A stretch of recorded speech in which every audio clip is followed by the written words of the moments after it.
There is a 90% chance that you've never seen the visuals that I'm about to share with you in your life. Why do I know that so sure? Because research showed that 90% of students use inefficient and not effective study methods, and therefore they build up study pressure because of retakes, poor time management, and not knowing how to pass their exams, leading to more retakes and more stress. The visuals that I'm about to share with you right now are going to change the way that you're looking at learning. So these are 3 learning visuals everyone must have seen in their lives to learn more efficiently and effectively. If you don't know me, my name is Tom, also known as the Study Coach Online, and I help students and working professionals with science-backed learning, time management, mindfulness, and mindset methods such that you can perform in your academic and professional field without sacrificing your mental and physical health.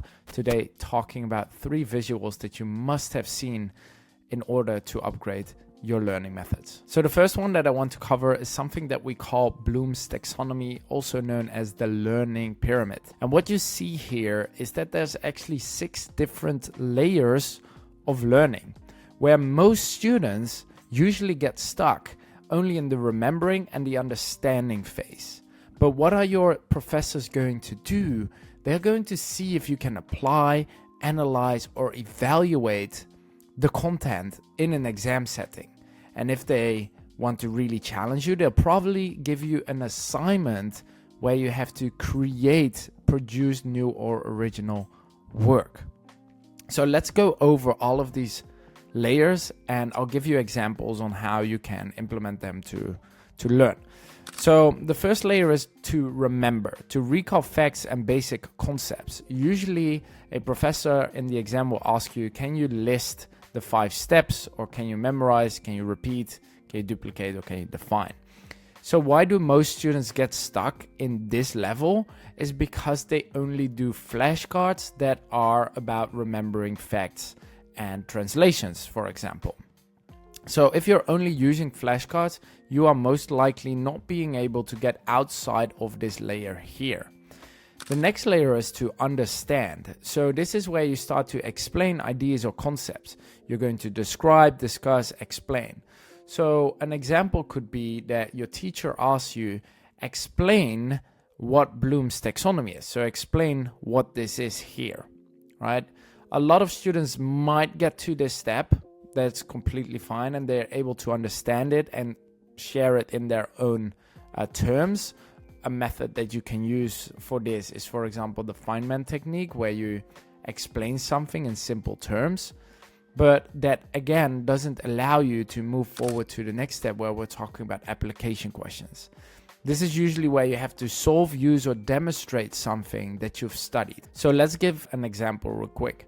If you have to do any mathematical course, you are doing a lot of application questions, right? So you need to remember and understand, first of all, the formulas, the symbols, the abbreviations that are going to be used, and then you're going to apply that in your formulas, and you're going to calculate the right answers, right?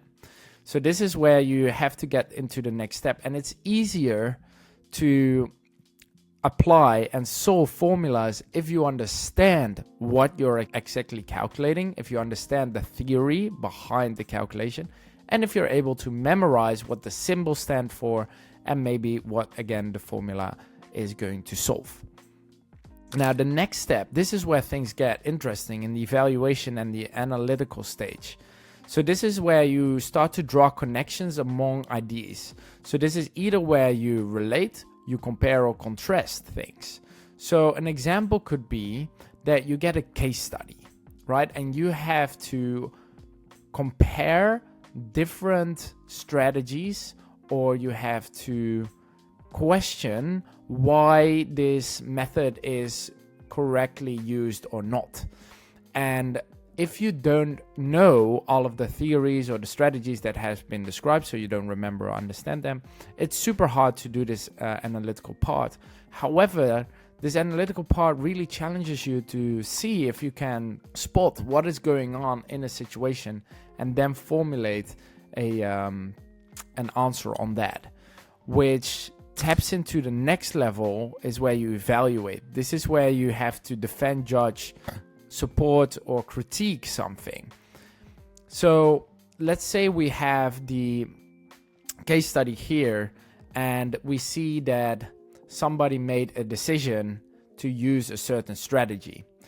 It's up to you here to judge whether that is the right strategy, yes or no. And in order to do that, you should also know what the compared, like what are the different options in order to defend or argue why this person used the wrong strategy or the wrong method, and you say it's wrong because of XYZ. I would rather have used this method because of ABC. So then you're also judging, but you can only do that if you can compare and create a valuable argument around this. This is usually what is being tested. So argue, analyze, apply, understand, and remember. This is usually what's being tested in exams. In the creation part, it's usually more about assignments. So this is where you might have to develop or create or investigate something. This is where you do a dissertation. This is where you might need to develop a new marketing plan if you've learned a lot of marketing modules, etc. So not understanding this will make you fall behind and probably stay in the trap of remembering and understanding. But now you do know that there's different layers, and you should challenge yourself in this application and analyze and evaluate layers in order to not be surprised by your exam questions. The next visual that you want to understand is about spaced repetition. So let's first figure out what's on the axis. First of all, you see the level of retention, so how much of information you retain. And on the bottom, you see the time. So day 0, and then this is like 1 hour later, 1 day later, 1 week later, or something like that. And this is where you learn something, right? So this is your initial learning. You're never at 100%, right? Because like you can't expect yourself to learn everything 100%. What you see is that your knowledge retention drops really hard in this first bit. And this is called the forgetting curve. This means that we are approximately forgetting between 30 and 60% of information within an hour and a day. So that is a lot of information. So ideally, when we studied something here, within an hour or at least on the same day, we already repeat this information to bring up our knowledge again to this higher level of retention. All right, after that, you see that the curve still goes down pretty rapidly. But once we do another repetition, for example, 1 day later, we pick it back up again. And now you start to see that the curve starts to flatten out. And why is that? Because of the multiple repetitions, you're building stronger memory pathways and you're less likely to forget this. So this is actively retrieving information. So not just rereading. This is using active recalling methods, which is the next visual that we'll talk about. And then you'll see that the curve flattens out and you're less likely to forget. As you can see here as well, better long-term retention. So instead of forgetting like 80 to 90% within a week, we're here at like maybe 50% if we repeat it. And then like we're going up to 60, 70% here. And well, ideally, if you repeat and you follow the dark lines, you're staying up to the 80, 90%. Okay, so understand how fast you forget and that you should repeat on the same day, 1 day later, 1 week later, approximately. All right, the next visual is about picking the perfect active recalling strategy. A common mistake that people make is that they think that there's just one active recalling method. No, there's not. There's like 6, 7, 8 different methods. And I'll cover the 5 most important ones in this visual here that I found. So the first one is something called the SQ3R method. This is used when we are working with text, research, lectures, and textbook. The steps are very simple. You first survey the material. Then you're going to create questions. You are then going to read around the material that you've created the questions about. Then you're going to recall the information. And then you're going to review these questions and your answers on this increasing intervals. So an SQ3R method is very good to do that here in your initial learning or in your first session. And then you can use the questions that you've created in that first repetition, in your first review. So do you see how these are aligned here? Perfect. The second thing that you can do is the Feynman technique is where you identify knowledge gaps, and the simple method here is that you start to explain things in your own terms, just like I'm doing right now. I'm not reading off a script. I'm explaining everything in the most simple terms, hoping that you understand what I'm talking about. So the pro tip here is to sit in front of a mirror or find someone to talk to and explain the concept verbally. So either you record yourself, you sit in front of the mirror, or you explain the things to a friend or a family member. Now, number 3, active recalling story. Again, like I picked this visual from internet. So note taking, I'm not really saying that this is an active recalling strategy. I would like to kind of like argue about that. Note taking is more like capturing ideas. So I'm going to cross this out and skip this one. I will probably do another video about note taking methods on this channel soon. So let's go to step number 4, where we talk about self-testing for reinforcing knowledge before exams.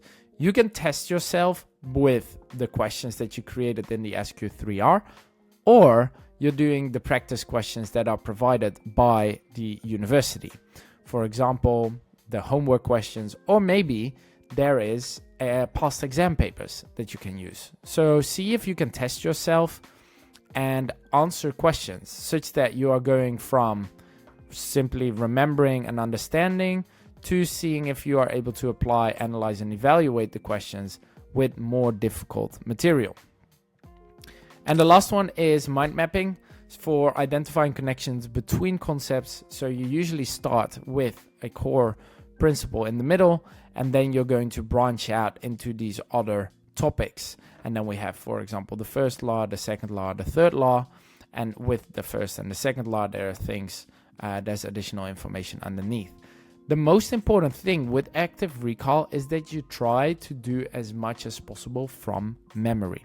Okay, so when you're testing yourself, don't look at your notes beforehand.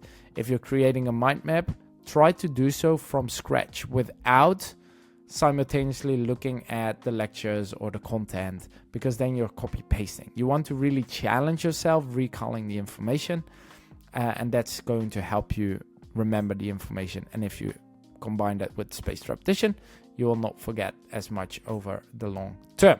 So that's what I got for you today. I hope that was useful. If you like this video, make sure to like it, subscribe to the channel for more content about efficient and effective learning. I'm looking forward to seeing you in the next video, and stay up to date with our channel for more science-backed learning, time management, and mindset methods. See you soon.